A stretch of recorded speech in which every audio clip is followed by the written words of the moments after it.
और आज मैं बहुत खेद के साथ कहना चाह रहा हूं कि देश भर में एसआईआर पे चर्चा है, कई प्रदेशों में एसआईआर हो रहा है, पर मैं बहुत जिम्मेवारी से यह बात कह रहा हूं कि चुनाव आयोग के पास कानूनी तौर पर एसआईआर करवाने का कोई औचित्य नहीं है। क्या मतलब है?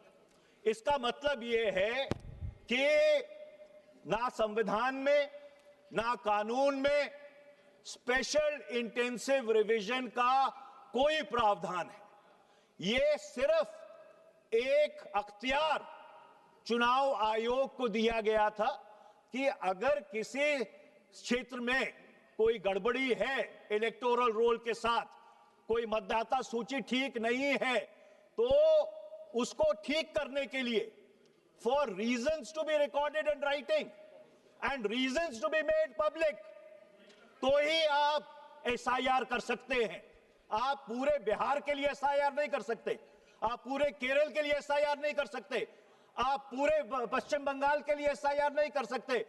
आप एसआईआर अगर करना चाहते हैं तो हर कॉन्स्टिट्यूएंसी में, हर चुनाव क्षेत्र में अलग अलग जो आपको खामियां लगती हैं, उन खामियों को रिकॉर्ड करके इन राइटिंग उसको सार्वजनिक करके फिर आप कर सकते हैं। मैं सरकार से पूछना चाहता हूं कि कहां है वो रीजंस रिकॉर्डेड इन राइटिंग। सरकार को चुनाव आयोग से वो जो कारण है उनको अपने संज्ञान में लेकर सदन के पटल पर रखना चाहिए कि कौन सी कॉन्स्टिट्यूएंसी में, कौन सी चुनाव क्षेत्र में कहां पे गड़बड़ है, क्या कंप्लेंट चुनाव आयोग को मिली और उस कंप्लेंट के आधार पर क्या उन्होंने इंक्वायरी की, और क्या इंक्वायरी करने के बाद वो अगर इस निष्कर्ष पर पहुंचे हैं कि एसआईआर एक चुनाव क्षेत्र में होना चाहिए, तो उसके जो कारण हैं वो सार्वजनिक होने चाहिए। और दुर्भाग्यपूर्ण बात यह है कि इस बुनियादी प्रश्न के ऊपर कि चुनाव आयोग को एसआईआर कराने का अख्तियार है कि नहीं, ये दुर्भाग्यपूर्ण बात है कि अदालत में भी इसकी चर्चा नहीं हुई। ये होनी चाहिए थी।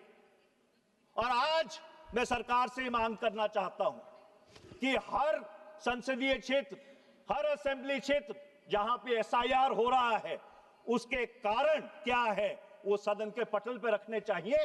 देश को ये जानने का हक है कि ये एसआईआर किस तरह से करवाया जा रहा है।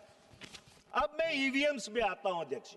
देश दुनिया ਦੀ तमाम ਖਬਰਾਂ ਨਾਲ ਜੁੜੇ ਰਹਿਣ ਲਈ ਸਬਸਕ੍ਰਾਈਬ ਕਰੋ YouTube ਤੇ ਸੱਚ ਕਹੂੰ ਪੰਜਾਬੀ ਚੈਨਲ। ਇਸ ਦੇ ਨਾਲ ਹੀ ਬੈਲ ਆਈਕਨ ਦਬ ਕੇ ਪਾਓ ਲੇਟੈਸਟ ਅਪਡੇਟ ਸਭ ਤੋਂ ਪਹਿਲਾਂ।